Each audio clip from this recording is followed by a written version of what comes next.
Soundstore Excel. Her til at starte med tager vi en tur ind i vores showroom, hvor der er udstillet nogle af de produkter, som de sælger hos Soundstore Excel. Og også det sted, hvor det var, jeg gik ind og fandt inspiration en gang imellem, hvis det var, jeg sad fast i nogle af de opgaver, jeg havde.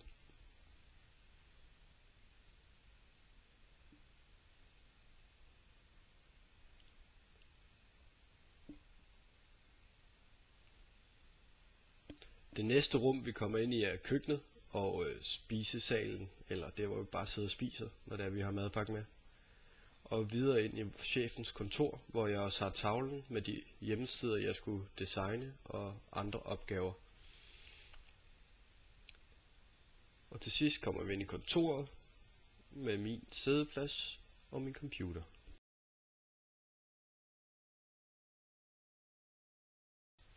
Mens jeg fortæller om, hvordan jeg har nået min mål, vil der være en lille videokavalkade af de forskellige ting, jeg har lavet og opnået på mit praktikophold hos Soundstore Excel.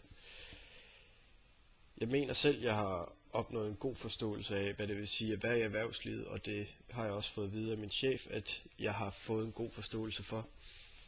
Da jeg har været professionel i mine arbejdstider, hvis der har været noget, der var meget vigtigt at få lavet, jamen, så blev jeg lidt længere på dagen for at få det færdigt, eller hvis der har været en dag, hvor der har ikke været særlig meget, så jeg skulle tage tidligere hjem, men så er jeg selvfølgelig kompenseret for det tid på et senere tidspunkt, en af de næste dage eller sådan noget.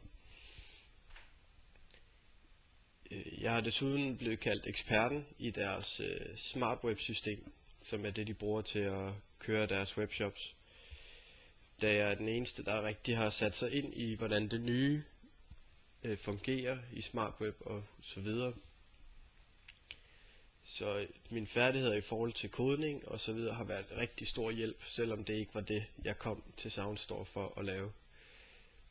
Jeg har blandt andet lært en lille smule at lave kode i det nye sprog, et nyt sprog, som er, Smarty. Som til at starte med var jeg helt ude i hampen, og jeg sad med de der opgaver der og tænkte, dem her kommer jeg aldrig igennem. Men her til sidst, de sidste par uger, der kunne jeg kun sidde og tænke på mig selv, hold kæft, hvor var jeg dum, ikke? Og kunne det her fra starten af, for hold kæft, hvor er det nemt nu. Jeg har også lært en hel masse om SEO af deres e-commerce manager, Søren Sprogø, som også er tidligere multimediedesigner. Og han har også givet mig en masse tips om, hvordan jeg kan finde ud af, hvad det er for noget design, jeg skal lave til kunden. For eksempel at spørge dem, hvis deres firma var en bil, hvad ville det så være? Og så hvis de for eksempel sagde en Mercedes, så er det stil, det er runde former, det er en masse forskelligt farver og så videre, kan jeg få ud fra hvilken bil de siger. Jeg har som en generel ting, når jeg skulle lave nogle logoer eller små elementer som en header, lavet en 6-7 udgaver, som er vidt forskellige fra hinanden, og så præsenteret dem fra chefen, og så bedt ham om at vælge 3 styks. Han må ikke sige, hvorfor han vælger dem eller noget, men han skulle vælge 3, og så er jeg gået videre med de 3 og lavet nogle flere udgaver. Der har der også været nogle små problemer med at finde identiteten til de her små sites, jeg skulle lave til Soundstore Excel. Nogle af dem lignede meget hinanden, og andre, der var ikke noget klart budskab i, hvad det var, de her præsenterede. Så der har jeg også gået ud og lave noget små research i forhold til andre lignende hjemmesider og så videre. Det var dog ikke det store problem, da nogle af hjemmesiderne var mere at genskabe det design, som var på producenternes hjemmeside. Dog med Soundstores personlige touch. Jeg har desuden også kunne lave en masse Google-banner. Til at starte med var jeg lidt på bare bund, da jeg ikke vidste, hvad størrelserne var til det, men til gengæld havde min kollega, Søren Sprogø, som er deres e-commerce manager, en skabelon af forskellige størrelser af de her Google-banner. Som udgangspunkt i mit praktikforløb har jeg været meget observant og hørt meget efter, hvad der er sket rundt omkring på arbejdspladsen. Bare for at få fornemmelsen af, hvad det vil sige rent faktisk at være ude på arbejdsmarkedet.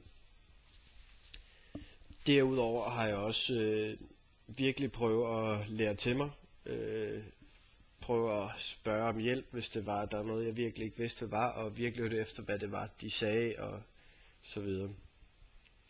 Jeg har desuden også i løbet af min praktikperiode haft meget kontakt med SmartWeb, dem der står for SmartWeb, i at de har nogle små problemer med deres program, eller hvad vi skal kalde det. Og der har jeg også været over og skulle virkelig snakke professionelt kodesprog og så videre for at kunne kommunikere ordentligt med dem her for SoundStore Excel. Jeg har generelt også igennem det her praktikforløb blevet mere målbevidst i min arbejdsproces, og jeg arbejder meget hurtigere nu, da jeg har fået en fornemmelse af, hvad der egentlig er vigtigt i ens arbejdsproces. Og desuden har jeg også fundet ud af en masse nye genveje i forhold til Photoshop, Illustrator og Dreamweaver, som er de programmer, jeg bruger mest til at lave de ting, jeg skal for kunder. Udover de programmer, vi har fået tildelt fra skolen, har jeg så også fundet nogle nye, eller fået nogle nye, som for eksempel Zeno til at tjekke, hvordan ens hjemmeside linker. Og det er godt nok et gammelt program, men det er mere end godt til det formål, det tjener stadigvæk. Jeg har desuden også blevet mere struktureret i mine mapper og så videre igennem det her forløb. Nogle af de mapper, I ser lige nu en gang imellem, er ikke det pæneste, men det er så også nogle, der var lavet i starten af forløbet, og nu længere ind i forløbet jeg kom, desto pænere blev det også. Efter jeg har prøvet at være ude på arbejdsmarkedet, er jeg også blevet meget mere selvdisciplineret, specielt når jeg er derude, i forhold til hvis man sammenligner med skolen, hvor jeg er ved at være lidt skoletræt. Det har gjort rigtig meget for mig, også i det private. Jeg har fået mere struktureret hverdag, og det hele det har nærmest bare kørt op i et større plus for mig, er at komme ud og prøve arbejdsmarkedet af ordentligt. Nu har det hele heller ikke været sommerfugle og blomster og solskin og så videre. Der har dog været nogle problemer i forhold til nogle af de ting, jeg skulle lave, i forhold til at jeg nok har sløset lidt i skoletiden, og derfor ikke ordentligt lært det, til jeg kunne praktisere det, når jeg kom ud i praktik. Og derfor har jeg også besluttet mig for at skulle tage en masse kurser og se nogle webinarer og så videre, for at ligesom at styrke mig selv, også i forhold til SEO.